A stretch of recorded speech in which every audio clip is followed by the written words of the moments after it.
I hope that's not the last bit of applause that I get, but we gather at this conference, of course, to discuss security, and normally we mean threats to our external security. I see many great military leaders gathered here today. But while the Trump administration is very concerned with European security and believes that we can come to a reasonable settlement between Russia and Ukraine, and we also believe that it's important in the coming years for Europe to step up in a big way to provide for its own defense, the threat that I worry the most about vis-a-vis Europe is not Russia, it's not China, it's not any other external actor. And what I worry about is the threat from within, the retreat of Europe from some of its most fundamental values, values shared with the United States of America. Now, I was struck that a former European commissioner went on television recently and sounded delighted that the Romanian government had just annulled an entire election. He warned that if things don't go to plan, the very same thing could happen in Germany too. Now, these cavalier statements are shocking to American ears. For years, we've been told that everything we fund and support is in the name of our shared democratic values. Everything from our Ukraine policy to digital censorship is billed as a defense of democracy. But when we see European courts canceling elections and senior officials threatening to cancel others, we ought to ask whether we're holding ourselves to an appropriately high standard. And I say ourselves because I fundamentally believe that we are on the same team. We must do more than talk about democratic values, we must live them.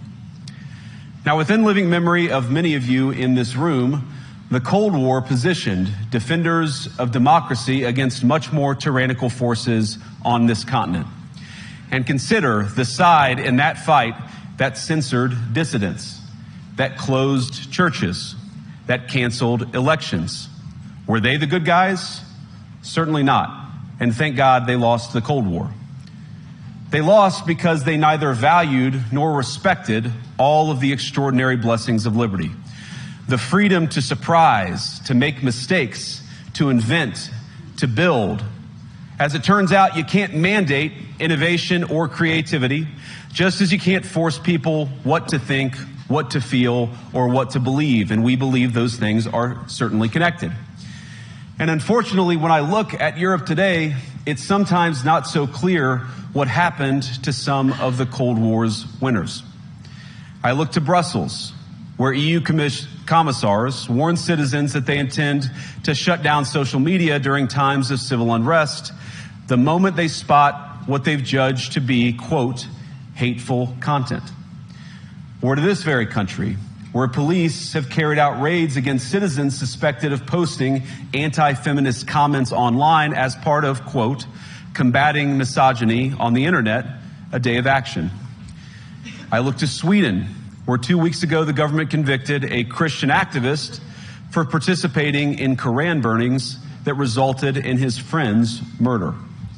And as the judge in his case chillingly noted, Sweden's laws to supposedly protect free expression do not, in fact, grant, and I'm quoting, a free pass to do or say anything without risking offending the group that holds that belief. And perhaps most concerningly, I look to our very dear friends, the United Kingdom, where the backslide away from conscience rights has placed the basic liberties of religious Britons in particular in the crosshairs.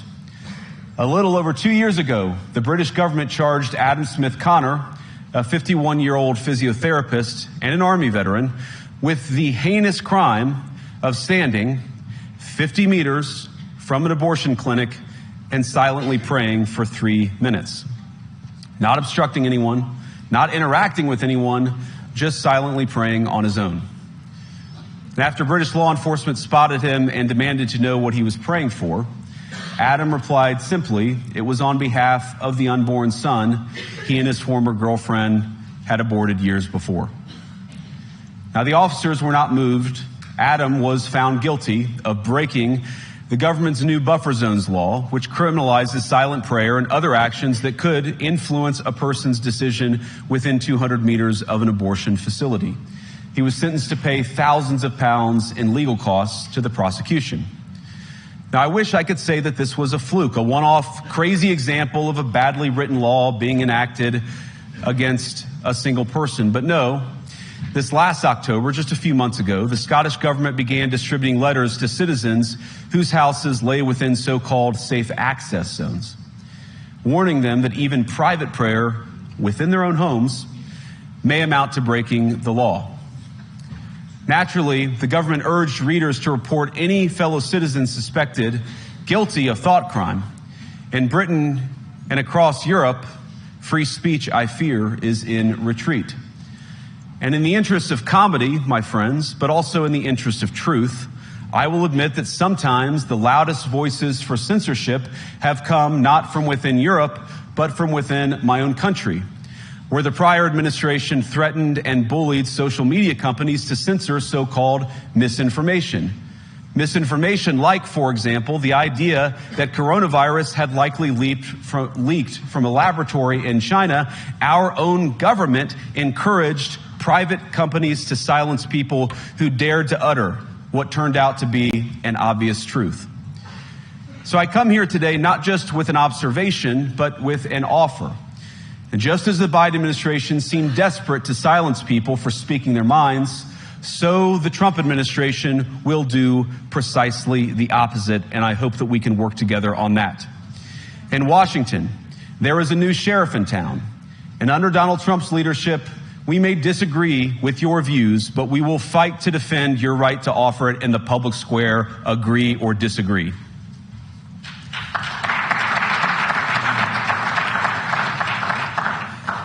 Now, we're at the point, of course, that the situation has gotten so bad that this December, Romania straight up canceled the results of a presidential election based on the flimsy suspicions of an intelligence agency and enormous pressure from its continental neighbors. Now, as I understand it, the argument was that Russian disinformation had infected the Romanian elections.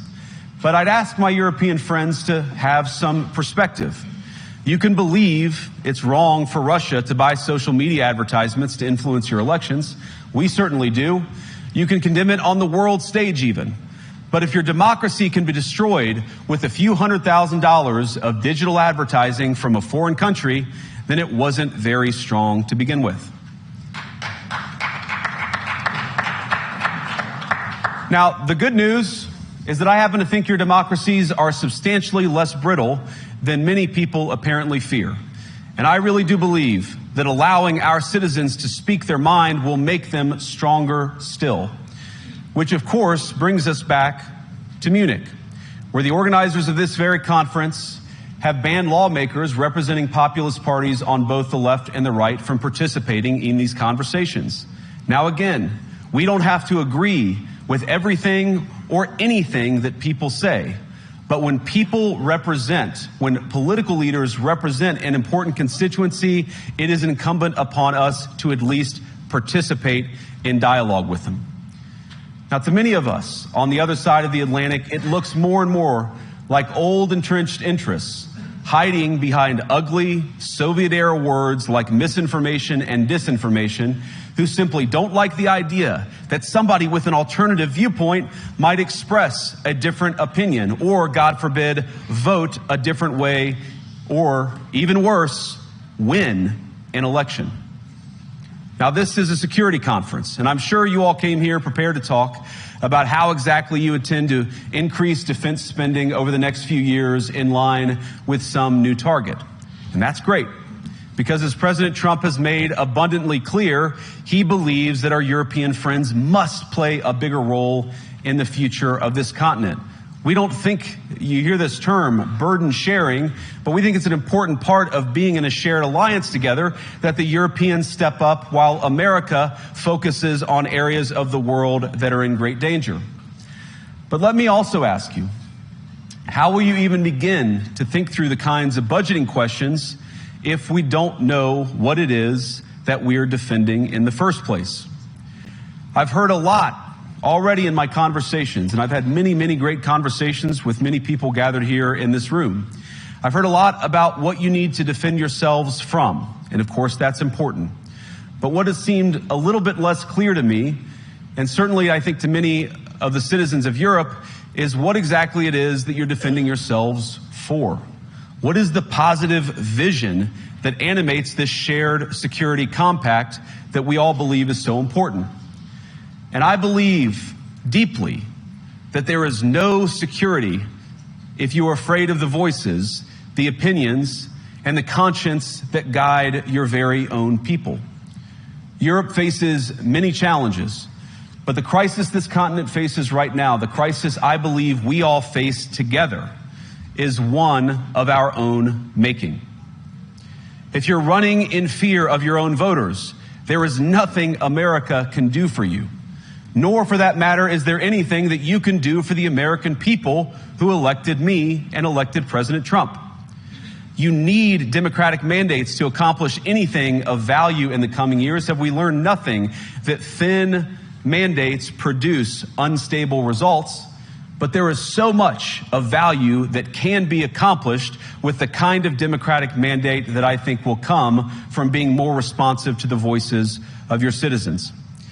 If you're going to enjoy competitive economies, if you're going to enjoy affordable energy and secure supply chains, then you need mandates to govern, because you have to make difficult choices to enjoy all of these things. And of course, we know that very well in America.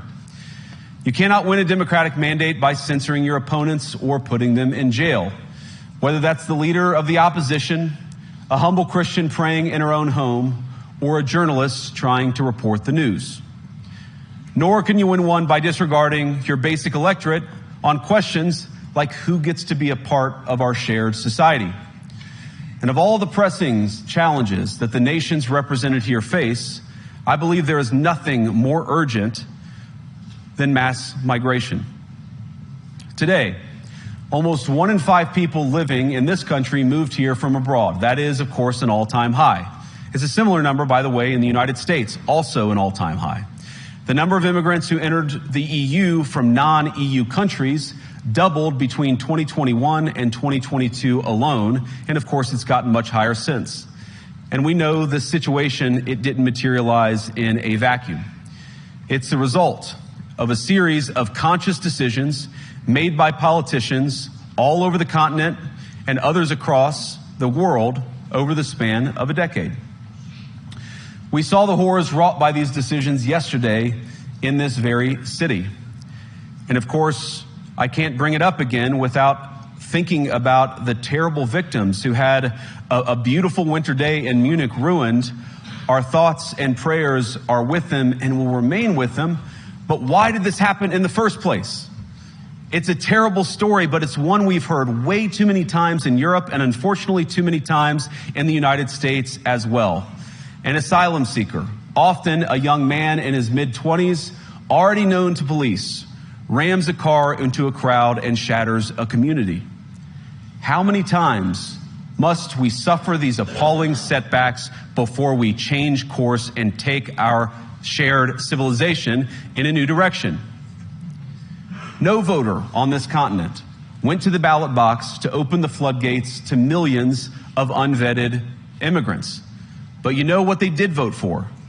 In England, they voted for Brexit, and agree or disagree, they voted for it. And more all over Europe, they're voting for political leaders who promise to put an end to out-of-control migration.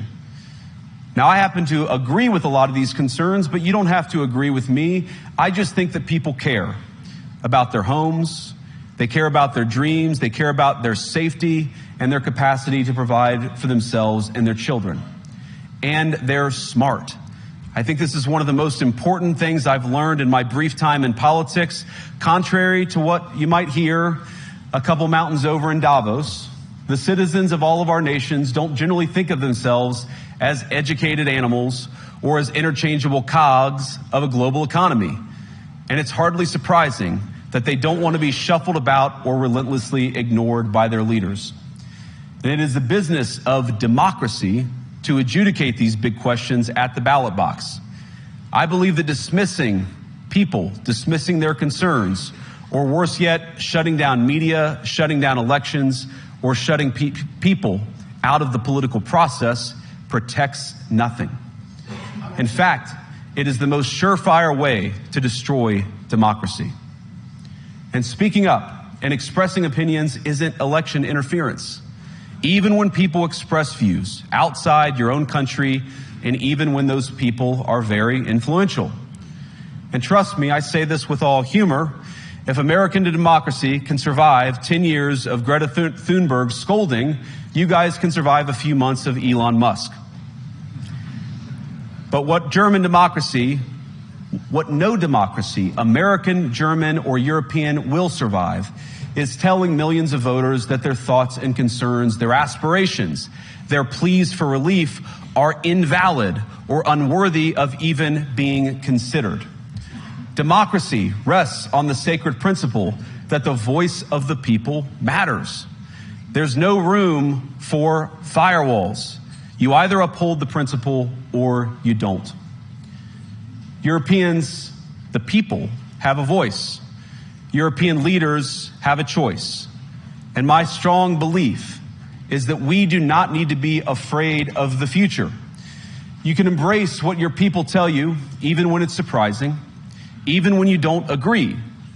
And if you do so, you can face the future with certainty and with confidence, knowing that the nation stands behind each of you. And that, to me, is the great magic of democracy. It's not in these stone buildings or beautiful hotels. It's not even in the great institutions that we have built together as a shared society.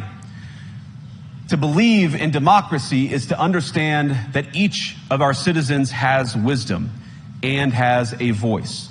And if we refuse to listen to that voice, even our most successful fights will secure very little. As Pope John Paul II, in my view, one of the most extraordinary champions of democracy on this continent or any other, once said, "Do not be afraid." We shouldn't be afraid of our people, even when they express views that disagree with their leadership. Thank you all. Good luck to all of you. God bless you.